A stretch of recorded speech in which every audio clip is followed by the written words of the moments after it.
자, 첫 번째 썰 한번 가보도록 하겠습니다. 댓글 컨텐츠고 영상 제목: 경제학자들이 하는 말이 이번에 한국이 잃어버린 30년 올 거라고 하더군요 라는 영상에 달린 댓글입니다. 혹시 잃어버린 30년 들어보신 적 있습니까?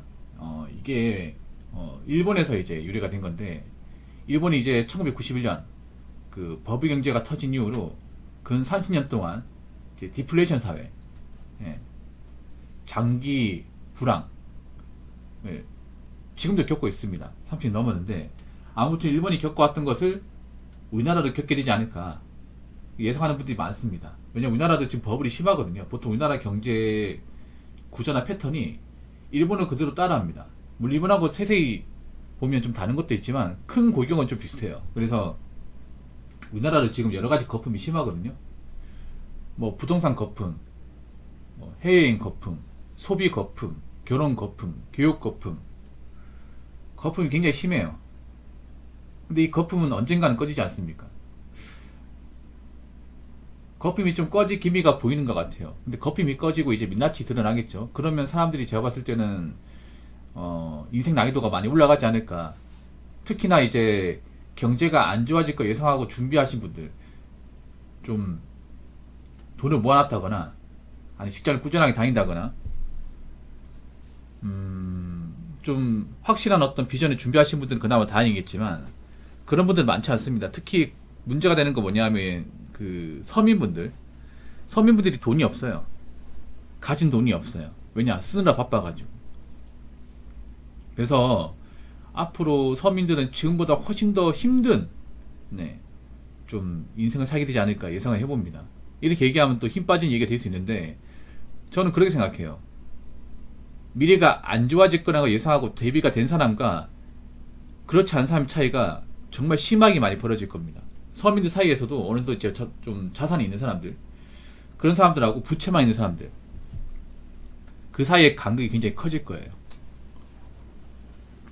그래서 우리나라도 일본이 겪어왔던 것처럼 버블이 꺼져가면서 이제 좀 허영심을 가지고 살았던 분들, 그분들이 좀 나락으로 가지 않을까. 저도 어느 정도 예상합니다, 이게. 예, 그러면 좀 사회가 좀 무질서하게 변할 가능성이 있어요. 지금 대한민국 보면 좀 멘탈 안 좋은 분들이 눈에 띕니다. 온라인상에도. 세상에 대한 불만은 많은데 막상 해놓은 건 없고, 그 불만은 이제 저 같은 유튜버나 아니면 이제 다른 시청자들한테 좀 부풀이하는 사람들, 그런 사람들이 눈에 띄어요. 예전보다 좀 많아진 것 같아요. 근데 앞으로 경제가 안 좋아지면 더 많아지겠죠. 특히나 지금 가장 문제인 사람들이 누구냐 하면 이런저런 이유로 재투자를 받는 사람이에요. 예, 빚을 낸 사람들이죠. 빚을 냈으면 갚아야 되는데 못 갚아 나가고 있습니다. 왜냐? 빚 내는 것만 생각하지 어떻게 갚아 나갈 거라는 계획은 없거든요. 그냥 무작정 빌리기만 할 뿐, 대책 없이 좀 대출을 받는 사람들이 많아요. 자기가 이제 벌 능력보다 좀 초과해가지고 많은 대출을 이제 했는데, 문제는 대출 받은 만큼 뭔가 성과가 있어야 되는데 성과는커녕 리스크만 많이 졌다는 겁니다.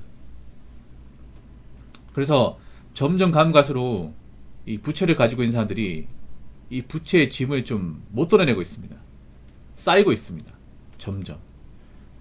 뭐 대표적으로 이제 아파트 연끌도 있고, 그리고 이제 비투하신 분들, 빚내가 투자하신 분들, 뭐 그런 분들 많이 있고, 그리고 자영업 이제 장사하겠다고 좀 은행에 대출 받으신 분들 지금 점점 못 갚고 있어요. 지금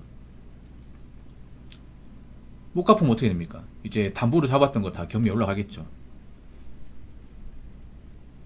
그러면 뭐 집 날라가고 가지고 있는 거 다 털게 되고, 그럼 정말 좀 사는 게 힘들어지게 되는 겁니다. 말씀 듣다가 보니까 서민이라는 기준이 뭔지 모르겠습니다.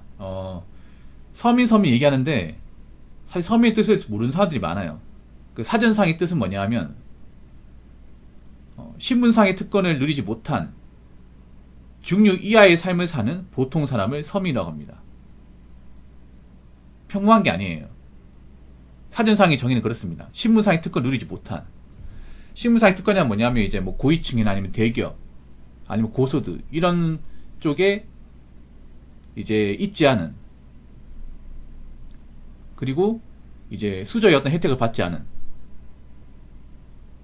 돈도 백도 없는 사람이, 쉽게 말하면 돈도 백도 없고 중류 이하, 그러니까 평균 언저리의 소득을 버는, 예, 그런 사람을 서민이라고 합니다. 근데 그런 사람들이 돈이 없어요. 이게 돈을 벌긴 벌었는데 가지고 있는 게 없어요. 그만큼 소비를 많이 했거든요. 특히나 이 서민들 중에 자영업자들이 많아요. 자영업자들이. 근데 요즘에 자영업 잘 안 됩니다. 저도 오늘 동네 한 바퀴 돌고 왔지만 탕후루는 진짜 씨가 말랐어요. 탕후루 하던 가게는 씨가 말랐어. 지나가다가 봤는데, 그 전부세 가게를 봤는데 하겠다는 사람이 없어. 그냥 이제 전보세가 붙여져 있는 건 봤거든요. 그리고 확실히 보니까 가게 안에 사람이 그렇게 많지가 않아요. 확실히 소비가 얼어붙었다는 게 느껴집니다. 근데 앞으로 더 얼어붙을 거예요. 소비라는 게 한번 얼면 해동이 잘 안 됩니다. 잘 안 녹습니다. 앞으로 꽝꽝 얼어붙을 겁니다. 소비가 꽝꽝 얼어붙으면 가장 피해본 사람 누구예요? 바로 자영업자입니다. 그렇지 않습니까? 사람들이 길가에 가가지고 이제 가게 들려서 음식 만드는 거 사가지고 가야 먹고 사는데, 아니면 배달을 시킨다거나, 이제 그런 경우가 점점 없어질 거 아니에요. 그래서 아마 올해를 기점으로 제가 봤을 때는 자영업이나 이 배달 쪽 판도는 많이 달라질 거예요. 굉장히 많이 달라질 겁니다.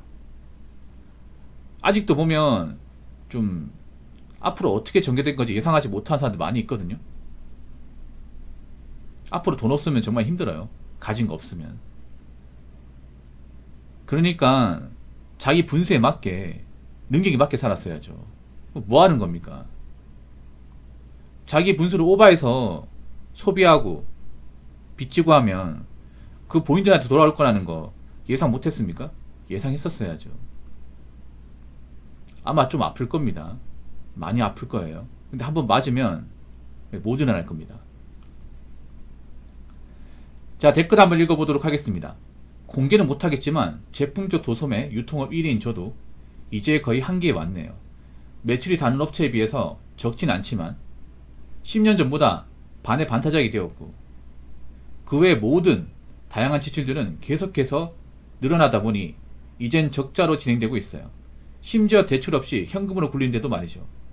이 상황을 대비하기 위해 유일하게 줄일 수 있는 인건비를 줄이고 있다 보니 일은 더 줄어드는 악순환이 되네요. 이제 저희도 향후 언제까지 버틸지 모르겠습니다. 저희가 망하면 말 다 했다고 할 정도인데 지금 저희가 그렇습니다. 뭐 그래도 저희 끝까지 버틸 생각입니다. 다른 경쟁 업체들이 결국 정리되다 보면 저희만 살아남아 유진할 것 같거든요.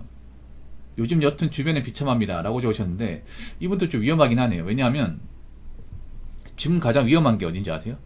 뭐 여러 가지가 다 안 좋지만 그중에 위험한 걸 뽑자면 유통이야. 유통. 요즘 이커머스 회사들이 잘 안 된다고 하죠. 쿠팡 말고는 잘 되는 곳이 없어요. 다 적자입니다. 다 적자. 이커머스 회사가 뭐냐? 우리가 알고 있는 쇼핑몰, 뭐 G마켓, 11번가, 옥션,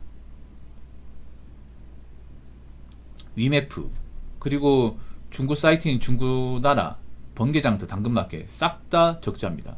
싹 다. 그래서 희망퇴직 받고 있다는 뉴스 보셨나 모르겠습니다. 최근에 나온 기사거든요. 유통은 이런 이커머스하고 굉장히 밀접한 연관이 있는 거 아닙니까?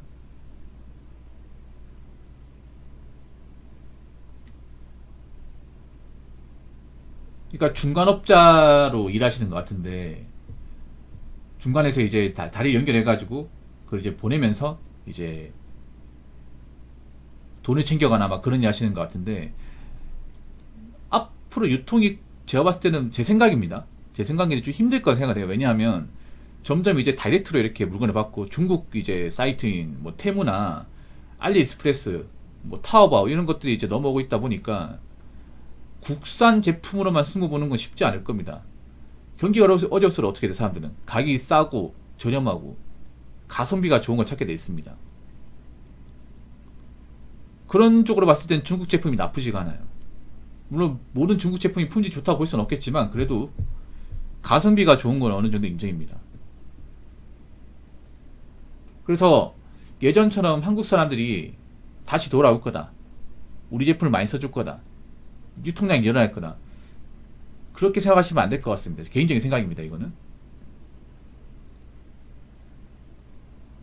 이 도소매로 뭐 사람들이 사고 하는 것도 많이 없을 거예요. 이제 뭐 돈이 있어야 사죠. 안 그렇습니까?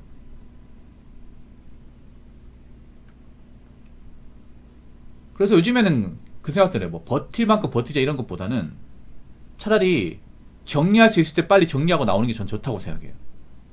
예. 근데 보통 장사하시는 분들이 좀 상황이 안 좋은데 버티고 버텼다가 적자는 눈통이처럼 불어나가지고 그 감당 못해서 자본 잠식 탁대에 이제 이르러가지고 뭐 건지도 못하고 나오는 케이스가 많거든요. 요즘엔 버티는 게 능사가 아닌 것 같아요. 예. 괜히 버티다가 적자만 늘어나서 좀 더 안 좋아지는 것 같습니다. 끝까지 버틴다고 하셨는데 모르겠어요. 뭐 이분이 생각이 있겠죠. 근데 요즘 보면 괜히 버텼다가 더 안 좋은 꼴을 많이 봐가지고 다른 경쟁업체 정리되다 보면 저희만 살아남는다. 그렇다기보다는요. 기존의 낡은 방식으로 하면 사람들 안 찾습니다. 이제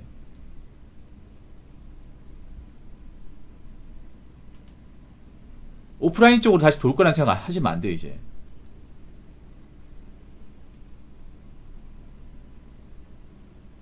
그래서 제가 봤을 땐 그래요. 상황이 안 좋다고 하면 빨리 정리하고 나오는 게 좋을 수도 있어요. 예. 이젠 버틴다고 해서 뭐 더 잘 된다? 그런 건 좀 힘들다고 봅니다. 뭐 이분들 생각이 있겠죠. 아무튼 잘 버티시고, 아, 전 그렇습니다. 이제 대비하셔야 돼요. 이제 고삐풀이 망할 전 사시면 안 돼요. 정말 걱정되는 사람도 많습니다. 부디 이 방송을 보신 여러분들만큼은 그래도 대비 철저하게 하시고요. 올해 겨울은 정말 추울 겁니다. 이제 한 달 반만 더 있으면 겨울이죠. 월동 준비 잘 하셔야 돼요. 월동 준비.